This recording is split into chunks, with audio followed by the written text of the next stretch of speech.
Esta é a TV CRC-SP.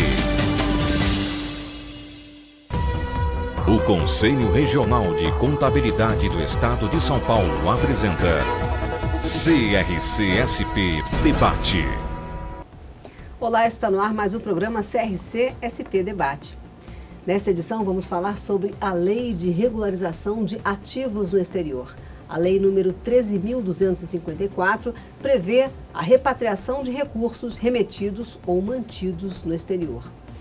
Desde que foi promulgada em janeiro de 2016, tem gerado muitas dúvidas e causado uma grande polêmica.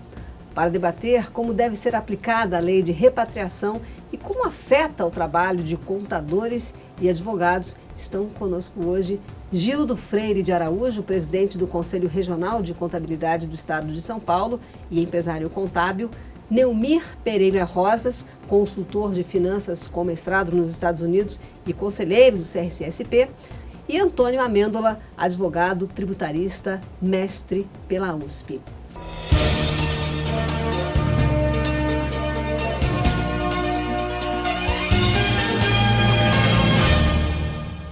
Obrigada a todos pela presença. Gildo, gostaria de começar com você. Você podia falar um pouco sobre essa lei que foi promulgada? Então, um novo regime de repatriação de bens. O contribuinte brasileiro, tanto pessoa física como pessoa jurídica, tem nessa nova regulamentação a oportunidade de buscar a regularização de bens patrimoniais que haviam sido omitidos na sua declaração, na sua no patrimônio tanto da pessoa física como da pessoa jurídica. Então, o fisco veio por bem trazer essa oportunidade para que os contribuintes possam regularizar. E isso você tem lá uma incidência tributária e, dessa forma, passaria a ter uma regularidade quanto à reconstituição desse seu patrimônio. Neumir, qual é a responsabilidade do contador que ele assume quando essa lei foi promulgada? Essa pergunta é muito boa, porque ela não tem, assim, não traz, a princípio, nenhuma questão de responsabilidade maior se você olha do ponto de vista do contador executar, fazer a declaração, fazer os cálculos, e não há uma grande questão se você olhar dessa ótica, né? Mas há outras questões, porque os contadores eles são obrigados, né, por lei, a reportar determinadas atitudes de seus clientes e atitudes que venham decorrer de alguma irregularidade, principalmente de lavagem de dinheiro, esses tipos de coisas, que é o reporte que a gente tem que fazer anualmente ao COAF. Então, a responsabilidade sob esta ótica, o contador tem que tomar muito cuidado ao assumir qualquer trabalho que venha ser relacionado à lei e ter o cuidado de se proteger. Aí, do ponto de vista legal, não é nem mais do ponto de vista contábil. Então vamos pedir aqui uma ajuda para o advogado. Quais os cuidados que os contadores devem ter em relação a essa lei, Antônio? O contador que realmente se dispõe aí e se compromete aí a auxiliar um contribuinte, né, que vai regularizar o seu patrimônio perante a Receita Federal, perante as autoridades brasileiras, ele tem que tomar os cuidados de angariar, reunir toda a documentação pertinente para identificar de forma adequada o ativo que ele vai declarar, o valor desse ativo, né, principalmente se ele não for um ativo financeiro, que ele pode ser objetivamente, né, extraído de um extrato bancário, mas se ele for um imóvel, se ele for uma participação societária, né, todos os ativos ele já demandam um pouco mais de participação do contador para reunir e demandar do contribuinte a documentação necessária para ele poder fazer aí o trabalho dele e conseguir cumprir com a legislação, né? O que eu achei muito interessante foi a possibilidade, né, de os contadores virem a assinar os balanços aí de offshore, de entidades fora do Brasil, né, para esse fim específico, né? E eu acho que aí, obviamente, traz um desafio adicional para o contador em termos de cuidados que tem que tomar na preparação desses balanços e de documentação que ele vai ter que manter em arquivo, né? O profissional da contabilidade tem esse conhecimento técnico, né? Porque ele precisa ter essa segurança das informações. Porque é o contribuinte que vai declarar o que é que ele tem que está fora do patrimônio dele, que ele precisa regularizar. Então, esse termo de responsabilidade é importante, até para resguardar o profissional do que ele está fazendo, com base no que ele recebeu de informações que o contribuinte passou. É a partir daí que existe todo um trabalho técnico profissional, tanto para a pessoa física como para a pessoa jurídica, que vai depender daquele volume de informações que ele recebe para que ele possa executar e dar o resultado final dessa declaração. Então é importante que o contador tenha esse termo de responsabilidade, uma carta assinada com essas informações. Todo o trabalho profissional que o profissional da contabilidade executa, a gente orienta muito que ele tenha um contrato entre as partes. E nesse contrato ali você determina quais são as suas responsabilidades e quais são as responsabilidades e obrigações do contribuinte. Porque o profissional, ele executa justamente aquilo que ele recebe. Então, ele recebe as informações, trabalha as informações e faz a apuração do que é devido. E é isso que o profissional, além do seu conhecimento técnico, tem que estar preparado para isso, é tomar esse cuidado de ter esse termo de responsabilidade para que ali você tenha muito bem claro e limitado qual é a responsabilidade dele. E com relação à assinatura desse balanço, Neumir, qual é o que você acha sobre isso? Não, a grande questão aí é que eu acho que nós devemos estar atentos, ou se eu diria um conselho a quem vai realizar esse tipo de trabalho, é tomar os cuidados necessários. Primeiro, para não trabalhar como, assim, na hipótese de que a pessoa vai fazer a declaração. Não, você tem que primeiro acordar com essa pessoa que ela vai fazer a declaração. Ela não pode simplesmente avaliar e depois deixar o contador de lado e fazer, não vou aderir. Não, ele tem que aderir porque o contador fica automaticamente responsável a reportar esse comportamento ao COAF. Isso é uma coisa muito importante. A outra é também o contador se cercar de todos os cuidados para que amanhã não venha a ser responsabilizado por algum ato que ele não tinha conhecimento, né? Então, essa questão da representação que o Gildo falou, do contrato e tudo, é fundamental. E eu diria que os contadores têm que, novamente, eu gostaria de alertar, que tenham muito cuidado nessa questão. Não é que seja impossível, né, de realizar o trabalho, é como o Antônio disse, não? Desde que a documentação esteja de acordo, que a origem seja fruto de alguma... seja pelo menos declaradamente lícita, né? Eu acho que o ponto aí para o contador, né, é realmente ele elaborar um termo de responsabilidade ou um contrato específico para essa atividade, né, onde o cliente vai especificar, primeiro, realmente, que o objetivo da elaboração desse balanço é para fins da anistia, que ele está se comprometendo a aderir, né, e que para isso está fornecendo informações para o contador preparar o balanço para esse objetivo. E retificar, né, as declarações, fazer todos os trabalhos que sejam necessários. Exato. E aí o contador tem que realmente ter um cuidado de incluir nesse contratinho, no termo de responsabilidade, algumas declarações que o contribuinte dá e que ele afirma que são verdade, né? Quer dizer, realmente aqueles recursos declaradamente são de origem lícita, que a adesão vai ser formalizada, né? E que nada que tem ali, né, pode dar uma declaração mais genérica, vá comprometer o contador de alguma forma, que é a responsabilidade integral do cliente, né? Coisa do gênero. Vocês estão falando sobre a adesão, vamos falar um pouquinho sobre a história dessa lei, que ela foi promulgada justamente por causa de tratados internacionais que o Brasil assinou. Justamente. Realmente, essa janela de oportunidade que foi criada para o contribuinte brasileiro está trazendo também essa janela de trabalho também para os contadores, né? Ela vem num contexto global, né? Não é uma medida única exclusivamente do Brasil, né?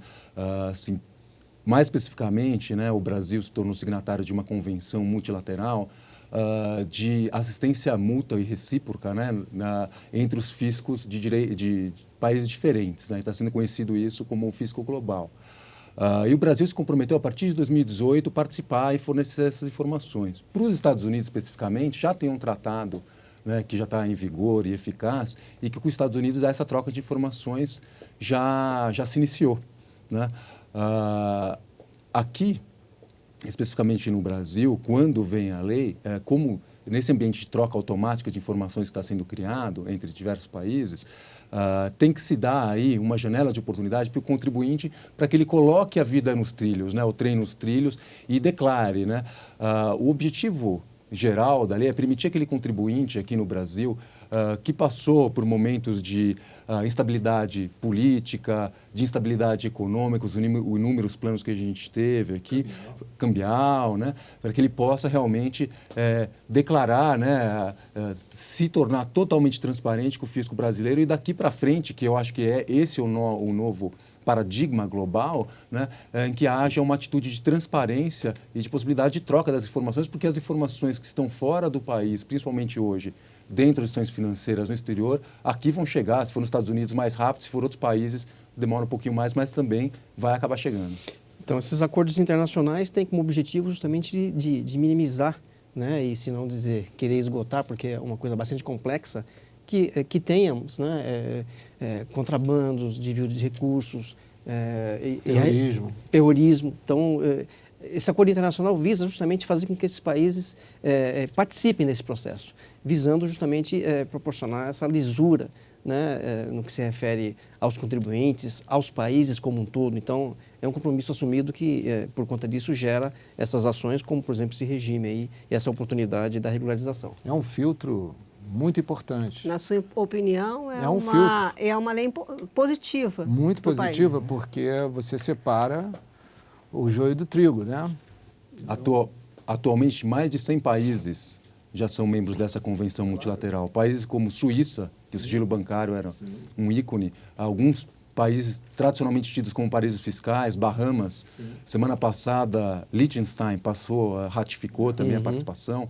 Então, realmente, é um novo paradigma, né, em que todos os contribuintes e a vida em si tem que se acomodar para aprender a lidar e realmente ter uma atitude transparente no que toca a postura perante o fisco. Tem países e já no sistema financeiro não aceitam mais contas que possam ser abertas sem uma origem, né? O que difere um pouco aí de alguns anos do passado, e isso era muito natural, e a gente ouve dizer, tal pessoa tem conta, um exemplo, na Suíça ou em algum outro país não declarado, né? Quer dizer, a dificuldade já parte até do próprio banco que esteja em outro país de aceitar a abertura dessas contas. Então, quer dizer, a gente percebe todo esse movimento no mesmo objetivo.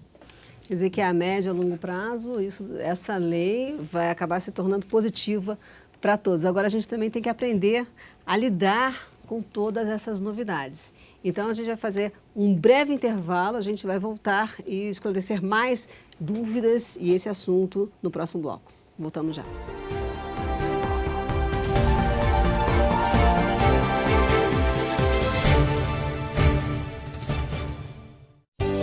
Você está ligado na TV CRC-SP.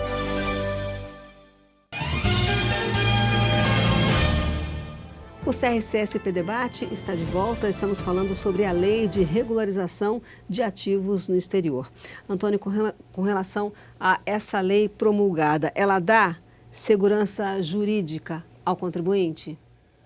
Relativamente, eu acho que a primeira observação que tem que ser tomada com relação ao contribuinte que está considerando aderir é que, ainda que a lei não proporcione uma segurança jurídica plena, ela proporciona mais segurança jurídica do que aquele que fica fora do programa.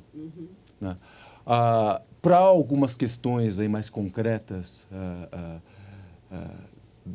da lei, ela apresenta segurança jurídica satisfatória, mas alguns temas, infelizmente, eles ainda podem ser melhorados e talvez nesses últimos dias ainda, em setembro, a gente possa ter alguma manifestação até do Congresso Nacional visando refinar, né, esse tema. Uma questão diz respeito ao prazo que deve ser considerado para a apuração das infrações que vão ser objeto de anistia, né? Infelizmente, não tem um prazo uno de acordo com a lei, né? Essa questão ficou aberta, quer dizer, pode-se afirmar que existe um prazo para fins fiscais e um prazo diferente para objetivos penais, quando o ideal seria, já que é um programa de anistia, já que é um programa que visa a regularização, que a própria lei, apesar desses prazos, dissesse, para fins de cálculo do tributo e da multa que vão ser recolhidos, vamos utilizar um determinado prazo, seja 6, ou seja 4, ou seja 8, mas que seja um prazo único, sem essa necessidade de o contribuinte olhar para um prazo determinado ou um prazo maior. Evidentemente, tendo em vista nossas limitações fiscais, esse prazo só poderia ser de 5 anos ou menor, mas teria que ser um prazo nessa linha. Né? Essa questão do prazo está bem complexa, não é, Gil? Então, esse prazo ele é um dificultador, embora esteja definido, porque a lei está aí, não tem volta, né? Até que não tenha, de repente, alguma mudança, mas a gente entende que assim, a transparência ela deve partir não só do contribuinte, que está aí disposto, que de repente vai se voluntariar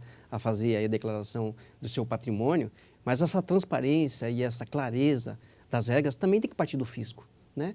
Daquele que busca aí, oportunizar e ter aí a arrecadação, mas precisa ter uma transparência, uma clareza que dê a segurança jurídica, a segurança fiscal e tributária para aquele contribuinte que busca essa oportunidade na regularização do seu patrimônio.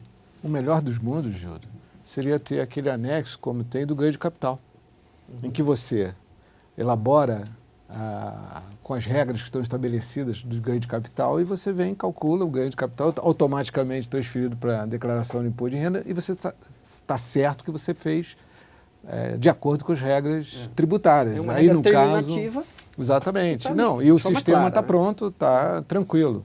Mas no caso específico, há diversas situações e essas diversas situações podem ter diversas interpretações. Você até estava conversando com a gente nos bastidores, né, Miri? Estava falando de um caso, por exemplo, da compra de um apartamento, né? Queria que você falasse mais sobre esse exemplo. O que eu pode dei acontecer como com muitas exemplo pessoas. foi uma pessoa que, por algum trabalho, algum bônus, não sei, recebeu alguma quantia no exterior e resolveu comprar um apartamento dentro do prazo decadencial, né? E aí, 2 anos depois, vende esse apartamento com um lucro extraordinário. Eu estava conversando com ela, né? Aplica esse dinheiro na Bolsa de Valores e perde tudo. Qual é a base? Lamentavelmente, né, se for seguir realmente a interpretação que está sendo dada, principalmente pela Procuradoria, né, teria que se identificar o topo máximo aí dessa escala, que seria a base de cálculo. Então, eu gosto da analogia com a montanha-russa, principalmente pensando em aplicações financeiras, essas que tem, não que tenham flutuação, mas que você liquide uma posição e tenha uma perda, depois faça uma outra posição, em que você pode considerar uma espécie de uma montanha-russa, né? Quer dizer, quando a montanha-russa está subindo, a gente tem um incremento do patrimônio, né? Então, quer dizer, nesse movimento de subida, né, esse movimento seria capturado pela lei e seria a base de cálculo do imposto da multa. Quer dizer, no momento que tivesse a queda, a lei, da forma como ela está, não permite uma dedução, né? E aí, uma nova subida, né, desse mesmo patrimônio pelo mesmo contribuinte seria tributada novamente e, se fosse seguido por uma queda, né, uma DR de alguma empresa petroleira brasileira, por exemplo, a gente teria, infelizmente, aí uma tributação e uma perda que não seriam, né, compensadas entre si. Então, tem muita crítica também no que toca à elaboração da lei, mas toda a lei para ser elaborada tem as suas dificuldades, de que, na verdade, o imposto em si teria que ser uma multa e não um imposto de renda, né? Porque da forma como foi elaborada a lei e regulamentada pela Receita Federal, está se demandando o recolhimento de imposto de renda sobre patrimônio, né? O que é uma incongruência. Esses cuidados é que preocupam quando você tem uma adesão como essa de grande relevância, né? Que é justamente o que eu disse, essa transparência teria que estar sendo considerada dos dois lados. Ou pelo menos os grandes exemplos, o que eu gostaria de ter visto era que alguns grandes exemplos, como as offshores, os trusts, ou a conta bancária com aplicações financeiras, pudessem ter uma regra específica. Uma regra, cada situação. Exatamente. Ou então um figurino que você possa seguir, lançar os números e automaticamente o sistema calcular, porque tem variação cambial, você tem vários assuntos, né? Várias coisas a ser... E essas coisas não foram tratadas. Então, aí que eu digo também, né, volta a questão da responsabilidade do contador com relação a toda essa apuração, né? Ele tem que estar muito seguro do que ele está fazendo, porque como não há um histórico, um script, né, que ele possa seguir com segurança, ele pode, ao fazer esses trabalhos, cometer algum tipo de erro. Né? Como você disse antes, né?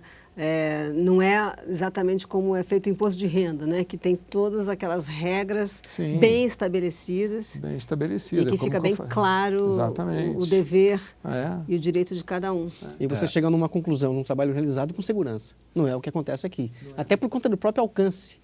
Né? Se você pensar aí em termos de pessoa jurídica, até onde aquilo vai numa fase posterior, depois de feita a opção, o contribuinte não sentir que ele está ali com uma tributação na qual ele se expôs e que ali terminou por concluído aquela fase. Existe a preocupação de até onde vai isso depois, até onde o fisco pretende alcançar, de repente, algum outro entendimento. Isso ainda também deixa aí uma surpresa no futuro que não é nada agradável. Isso eu acho que o Antônio podia tratar disso, né, Antônio? Sobre depois, o que acontece depois, o que pode acontecer depois. Exatamente, para não haver surpresas. O que pode acontecer com o contribuinte, se ele for fiscalizado e não tiver feito a opção pela adesão? A vida depois da adesão, né? Eu acho assim, para realmente mitigar todos os riscos e ter aí um pouso tranquilo, né, com a adesão, é importante realmente tomar todos esses cuidados de preparação da documentação, se tiver uma entidade no exterior, uma offshore, um trust, ter certeza que a documentação faz sentido com o que o contribuinte está pretendendo declarar, né, porque realmente vai acontecer posteriormente uma verificação, né, do que foi declarado se está de acordo com a lei. Né, e essa verificação, no limite, né, quer dizer, ela vai poder confirmar a adesão, né, e os termos dela, ou, por outro lado, ela pode resultar numa exclusão do programa ou também numa hipótese que a gente chama de não adesão, que é como se a própria adesão fosse nula, né, que é principalmente para aquelas pessoas que eventualmente têm interesse em aderir e que não podem aderir em função dos limites que foram traçados aí pelo legislador. E aí né? você vê a insegurança numa adesão que, de repente, até o próprio contribuinte fica em dúvida se ele está de posse de toda a documentação necessária para que ele dê as informações que são necessárias, às vezes. Né? Isso gera uma preocupação. Então, ele vai fazer uma opção que ele está crente que aquilo lá é exatamente o que ele tem para declarar e, de repente, vê uma surpresa de que, olha, você tem mais uma vírgula lá na frente que você não declarou, então todo esse planejamento, vamos dizer, que você fez, caiu por terra e eu termino sendo penalizado e fica pior de como estava. Né? E aí gera uma insegurança. Eu acho que aí, assim, espera-se, pelo menos, né, minimamente, num bom senso mínimo da Receita Federal, para que eventuais equívocos, né, que sejam razoavelmente aceitáveis, né, acabem não resultando numa exclusão aí do programa. Né? Mas, evidentemente, que essa tarefa tem que ser realmente executada pela Receita Federal, até para que pessoas que não são contempladas pelo benefício não utilizem devidamente. Que pode acontecer. Exato, porque a gente vê esses exemplos feitos em outros países que tem uma limitação muito clara. O alcance até 5, 6 anos, daquilo não passa e está muito claro e definido quais são as bases. Né? Essa insegurança é que a gente ainda não tem a certeza de que está caminhando pelo melhor caminho. E, no caso, se o contribuinte não fizer a opção pela adesão e for fiscalizado, o que pode acontecer com ele? Aí realmente as consequências são muito pesadas, né? Porque em termos fiscais, quer dizer, provavelmente se esse contribuinte não tiver prova, né, da origem dos recursos, o que pode acontecer é ele ter contra ele um auto de infração, né, uma cobrança, em que seja exigido o imposto de renda pela tabela progressiva, quer dizer, na alíquota máxima de 27,5%, o juro Selic, que nos últimos 5 anos é 50% aproximadamente, e uma multa de 150%, porque ele teria provavelmente uma acusação de sonegação fiscal pendendo sobre ele. Né? Então, somando tudo isso, é mais ou menos que 85% do patrimônio que ele tem no exterior, aí não declarado. Então, também por mais essa razão, é que vale a pena, né, considerar e se preparar e fazer aí uma adesão bem feita, bem preparada. E se o contador não tomar os cuidados que foram falados aqui, o que pode acontecer também com ele se ele tiver um cliente que não fez a opção pela adesão? O que exatamente pode acontecer? O contador que tem um cliente que não fez a opção pela adesão, mas não tem qualquer conhecimento dos fatos, né, algo nesse gênero, não tem qualquer responsabilidade, né? Quer dizer, ele é só um prestador de serviço daquele contribuinte e não tem qualquer... Não se envolveu. Não se envolveu, exatamente. Mas se ele não tiver a carta, o termo de responsabilidade assinado, né, como foi falado aqui antes? Nós temos assim, na prestação do serviço, o profissional já deve ter lá um contrato de prestação de serviço que define quais são as regras do trabalho que ele vai realizar. Nesse específico da repatriação, é uma situação de momento, que ele também pode acordar do que ele vai fazer e quais são as responsabilidades que ele tem. E eu digo que o profissional da contabilidade tem muita competência pelo conhecimento, pelo trabalho que ele já realiza, em desenvolver tranquilamente esse trabalho da repatriação. É uma oportunidade de trabalho, de negócio, né? Agora, o cliente não fazendo a opção, não necessariamente que seja cliente, às vezes pode surgir até contribuintes que precisam desse atendimento profissional, né? E em ele não fazendo a opção, vamos pensar que o contribuinte mesmo procure um profissional e peça esse planejamento. Isso. Aí o profissional levanta, apresenta o planejamento e apresenta quais são as consequências que porventura podem surgir depois. O contribuinte pode simplesmente virar as costas e ir embora e falar, não vou fazer. O profissional que o contribuinte optou por não fazer, ele não vai ter, ele não tem responsabilidade pelo fato de que o contribuinte não fez essa opção e não vai regularizar a situação do patrimônio dele. Mas tem a questão do COAF. Do COAF. Que aí ele tem que analisar se ele é obrigado ou não a reportar a informação ao COAF. Mesmo que ele não pegue esse cliente, essa pessoa? Não, se ele fez o contrário, e naturalmente, como o Gildo falou, eu estou entendendo, Gildo, que ele faria um trabalho. Ele faria um contrato, uma proposta, que é um contrato, não é isso? E faria o trabalho de análise que o Gildo falou. Entendi. Aí a pessoa declinaria. Aí, ao declinar, né, de optar De aderir. De aderir. De aderir, decidir não aderir, o contador passa a ter uma responsabilidade, que é a responsabilidade de reportar. Assim a gente está vendo. A gente também é uma coisa nova para nós, né, a questão... Esse também é o seu ponto de vista? Porque aí, no fundo, o que acontece é uma quebra de contrato. Quer dizer, vai ter uma proposta assinada, o contribuinte ele se comprometeu a aderir, né, e no último momento não há adesão. O ponto que eu acho eventualmente pode não ser causado dano qualquer, né, para o contador, sim, se o contribuinte realmente não utilizar esse balanço para qualquer fim. Agora, se esse balanço for utilizado, aí realmente o contador vai precisar acionar, vai precisar de uma assessoria jurídica aí para se proteger e eventualmente até para reparar algum dano que ele tenha sofrido. Porque o problema do contador ele está sendo parte do processo. Uhum. Ele é parte do processo, né? Então, se ele tem conhecimento desse processo, fica complicado. A situação dele fica difícil, né? Então, ele tem que tomar muitos cuidados com relação a essa questão. Bom, então o melhor a fazer é se informar bastante, né, sobre essa nova lei e ficar atento também às informações do CRC. O profissional da contabilidade, ele tem todas as regras definidas, né, e sabe muito da competência e da responsabilidade que ele tem enquanto profissional. Então, ele precisa se resguardar em todos os aspectos, principalmente quando ele toma conhecimento. Porque se eu desconheço qualquer tipo de operação, eu não tenho alguma responsabilidade. A partir do momento que eu tomo informação e passo a conhecer que existia uma operação, aí já tem um tratamento um pouco diferente. Eu quero, então, agradecer a todos a presença aqui. Voltem sempre. O programa de hoje termina aqui. E você já sabe, fique por dentro do que é notícia no setor contábil com a programação da TV CRC-SP. Curta também a nossa página no Facebook, CRC-SP Oficial. Até o próximo programa. Acompanhe a programação da TV CRC-SP, a TV da contabilidade na internet.